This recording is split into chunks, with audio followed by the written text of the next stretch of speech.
How to cancel order on Depop as a buyer. Now in this quick video, I'm going to show you how you can cancel your current orders that you had on the Depop app or from the web version. Now the very first thing that you want to have to do is of course open up Depop.com's official site or maybe via the application. Now Depop do not actually have an immediate option or a certain feature where you can just simply canceling an order. So the process is if you process or order anything from Depop, it will automatically be routed into the seller's page.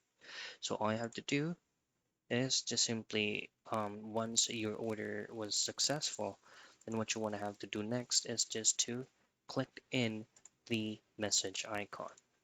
So it is usually located at the top right once you've successfully logged in into your account. You simply click this message icon right here, and you will automatically be redirected into your messages tab. It will automatically pop out here an automated message directly from the seller.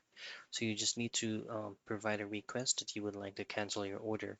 But take note that once the order has been shipped out, canceling is not possible.